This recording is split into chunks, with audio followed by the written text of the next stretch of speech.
2004 is a significant year for the UK motoring world. It will be 45 years since the birth of one of Britain's best-loved cars, the marvellous Mini. To celebrate this landmark in British manufacturing history, Mini World magazine held its own tribute at Sandown Park in Surrey. But where did it all begin? The first Mini came out August 1959 to an unbelieving audience who I think generally thought it was a bit rubbish because it was so different to most cars. It existed pretty much in that form until around 1970 and was produced by BMC with Austin and Morris badges up until then. British Leyland took over and it ended up in the hands of Rover Group until the end of production in October 2000. It was a car that was a friend of the people. It was the non-class car. It's like a small dog. You can't really be afraid of it, and it just makes you laugh. It's the underdog. You seem to be part of a big family when you drive one. Everybody wants to, sort of stop and have a chat with you about the car as well. Everybody's either had one or always wanted one. You can put your wristbands on your wristboards, please. It makes it easier during the day when you get attention and it's just good fun. People love going in it, it's good fun. When they launched the first car, it was the basic saloon, just a two-door with a small boot, and you could call it a four-seater. But it wasn't long before they thought, yeah, it's actually quite an easy thing to modify. Van, pickup, estate car, luxury models such as the Riley Elf and the Wolseley Hornet, which is an incredible thought, a luxury version of a cheap car. Then you're getting into the sporty stuff from '61, the Cooper S in '63, and that lasted through till about '69, '70 when it was replaced by the Clubman GT, which is the icon of the '70s. This was a cheap runabout for the people and the world's fastest rally car at the same time. Talent Job started way back in 1990. I've always loved the film. I remember recording the film on an old VHS for a video recorder years ago, and I came back from university in Italy and we wanted to do something with our Minis because we were all strap-cashed, hard-up students, and we decided to drive down to the town in Italy where I was at university and steal some wine from the local wine producers, and they supported us enormously the first year, and we sent out a press release. We got 55 cars taking part and it just went from there. The Talent Job's grown greatly over the years. It's our 15th year in 2004. We've got cars from Japan, from Australia, from the States, all corners of the UK. It's just really grown so much. The event itself starts in Italy, so we give people 2 or 3 days to get down to the start point in Imola, and then we finish off back in the UK. We're finishing at the Grand Hotel in Brighton this year, so it's our 15th year this year, so we're going to make it a really big event. Some of the models we've got today are this model, which was produced for a wedding in Japan and given to the guests when they left.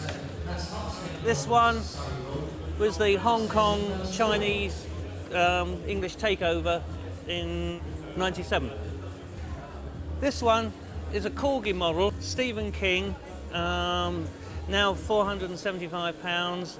It's now getting even more collectible. Some on the internet are making £1,000. This one we actually bought in Japan. You just cannot buy them in England now.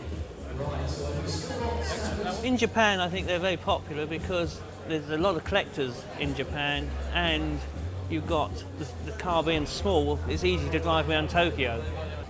This is a statue of Savvatle Isagonis, who designed the Mini. This is a statue of him sitting designing it was a limited edition of 848, which is the CC of the Mini.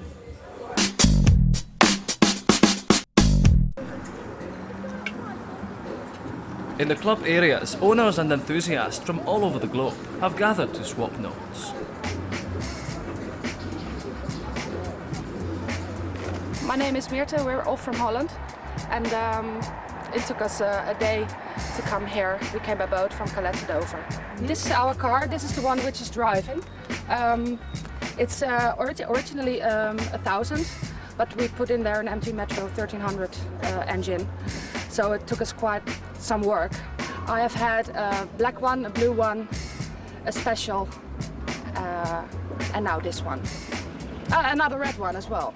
My name's Jeff Drago. I'm from Vancouver, Washington. I'm a member of the Oregon Mini Society. I bought my first Mini in 1970. It was a Cooper S, and then got out of Minis for 20 years until year 2000 when I started racing a Mini and started buying Minis, and now I've got 7 of them. Minis are very big in the U.S. amongst those who even are aware of them. However, the awareness has increased with the accessibility to the new Mini.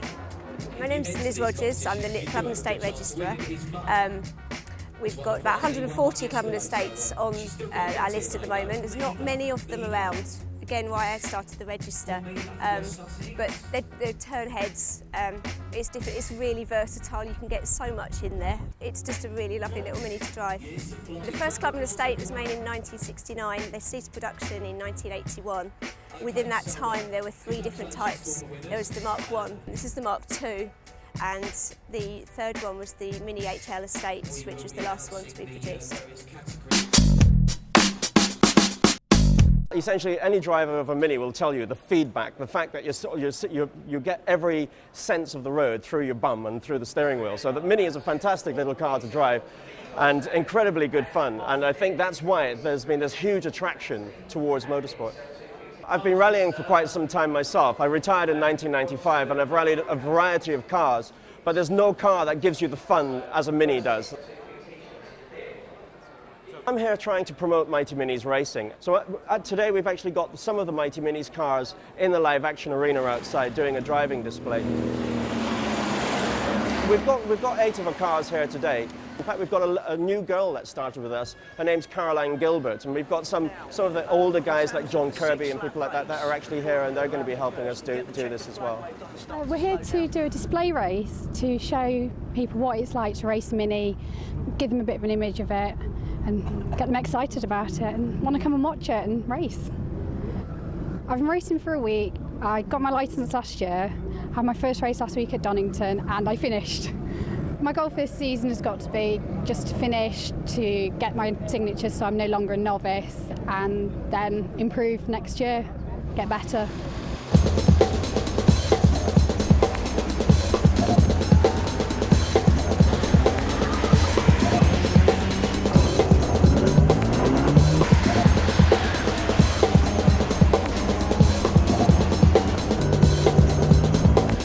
Always had a love of Minis. Always had a Mini at home ever since I was little. My first car was a Mini, just Mini mad.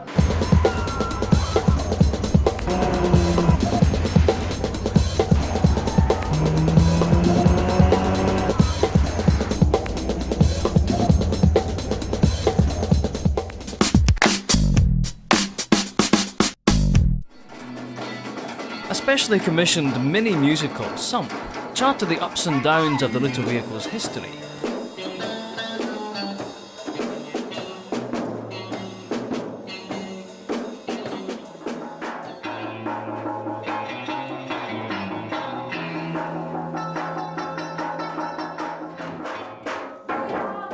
Using just one car and a selection of mini spares, the cast recounted the car's highlights and lowlights.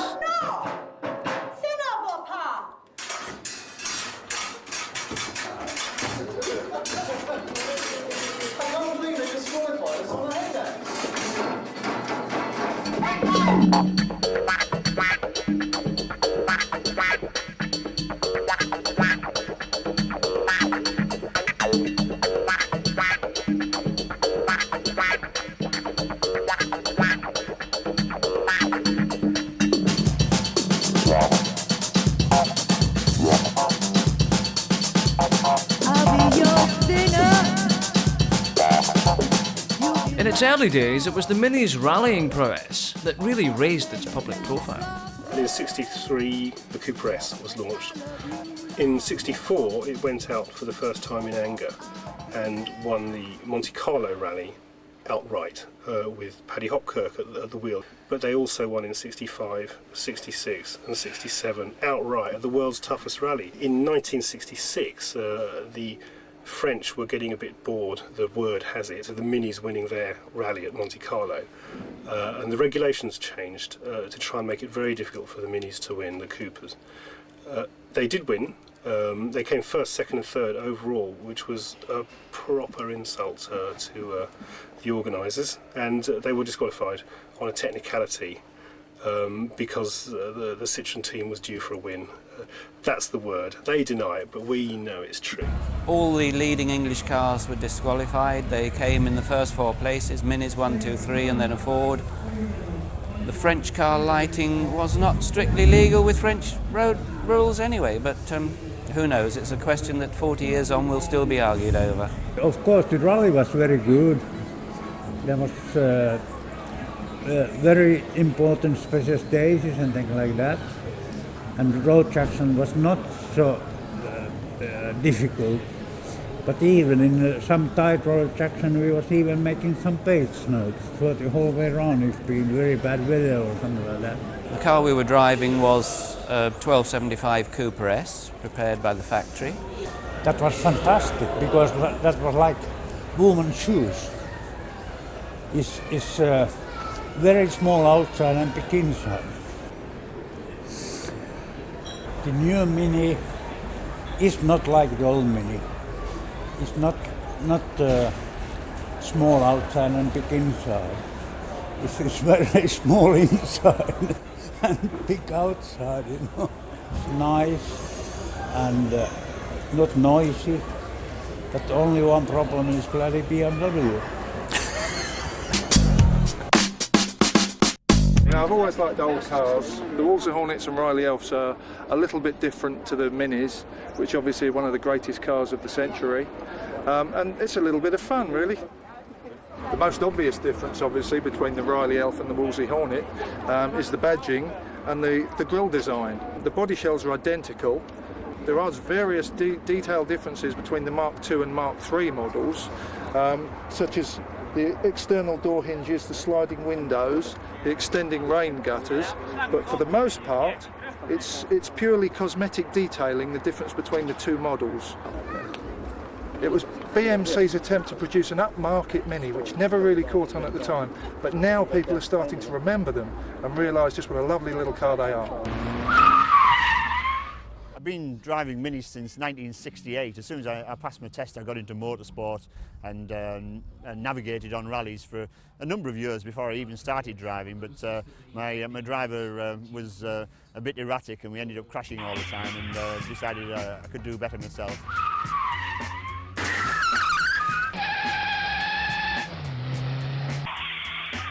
Today we'll be performing a fairly standard routine. I'll do a couple of manoeuvres that I've got the world record for, like the parallel park and the J-turn.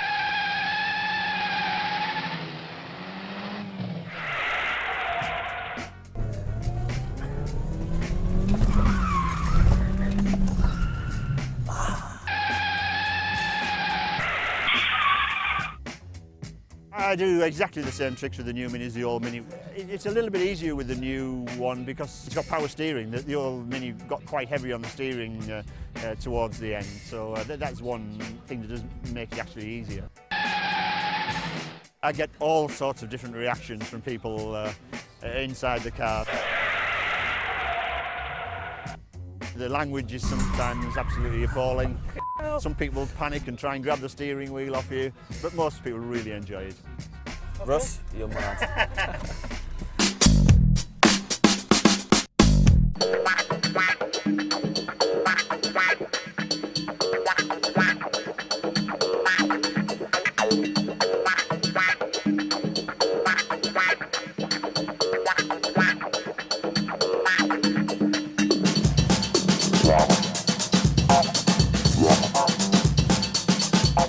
The arrival of the new Mini created no small amount of controversy, driving a wedge between the Mini enthusiasts. I suppose I've been into Minis since about 1987, something like that. The new Mini, I really associated it to begin with a lot of legal argy-bargy between the suppliers of bits for the Classic and BMW. But now it's becoming more of an enthusiast car. And I've sort of changed my perception of the vehicle, but probably not changed my perception of the history behind its introduction into the UK.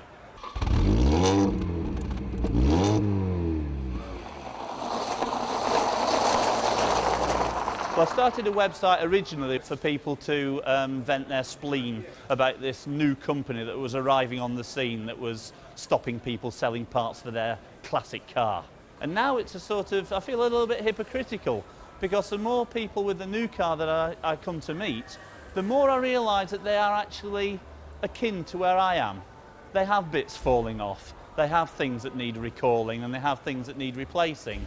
So maybe I'm warming to them, but if we can look under a bonnet of one, it might illustrate where I see the current problem. To fix a classic, you need to be a blacksmith. To fix a BMW Mini, you need to be a computer programmer.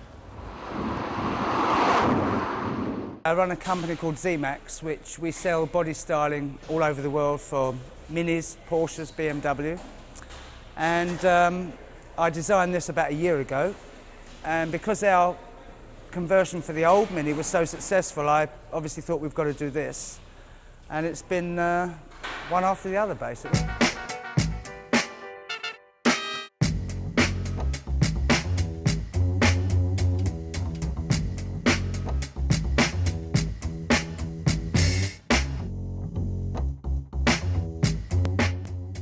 One of the highlights of the weekend is the Concours d'Elegance. The judges certainly had their work cut out.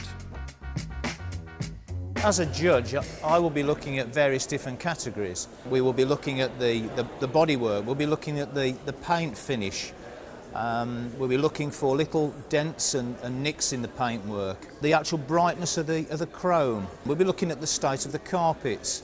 We'll be looking in the engine compartment for a nice, clean engine. We won't be looking for any oil leaks. I'll tend to run my hand round the actual engine, and if it comes out dirty, then we'll deduct points. This is a perfect example. As you can see, this car's had a lot of attention round the front headlights. There is no rust whatsoever. You look round the spotlights and there is no rust. The bumpers are all immaculate. You take the engine compartment, you can see all the aluminium is beautifully polished. I could see my face right down into the engine. I could eat my dinner off this engine. The interior, the leather interior shines, the carpets are perfect. This is the sort of car that will win the concourse.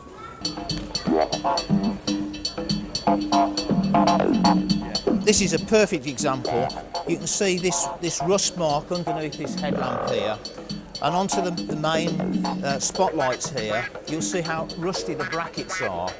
And this car has obviously been driven here today, but some of the cars are absolutely immaculate and have probably been trailered.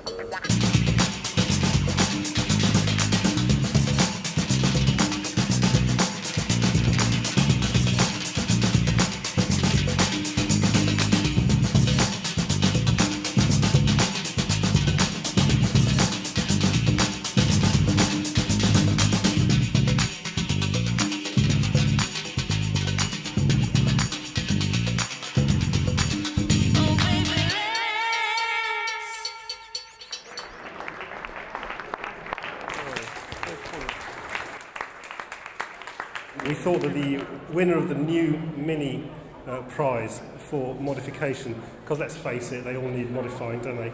The most radical car and the best prepared is a new Mini Cooper S, designed by ZMAX, built by ZMAX, Barry Perman. Well-deserved win. Well done, Barry. Quite shocked, because I didn't think they were doing any kind of prizes for the new cars, but it's very nice to be, have the prize awarded to you. If you had a shopping list of stuff for a modified Mini, this car would include everything and probably have another 1,000 items on it. You may have seen it in the foyer as you walk past into the show. Everyone loves it. This is Andy Bamford with modified Clubman. I think it's Mick Barrett Engineering car. It's nearly 200 horsepower, nitrous, injection, 8-port, you name it. Well done, Andy.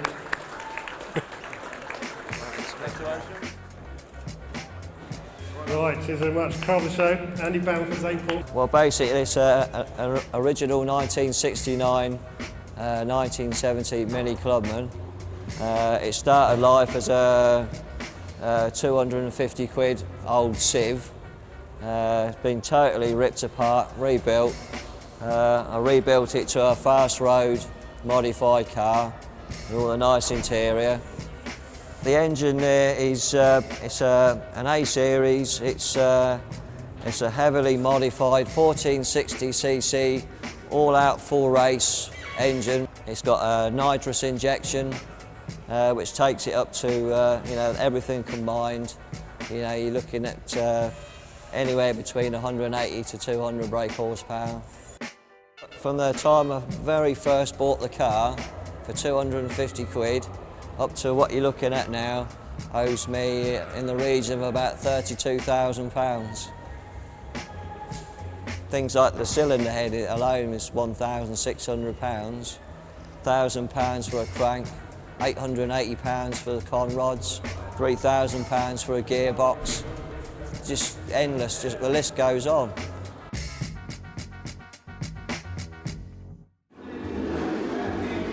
As the event draws to an end, Monty reflects on the weekend.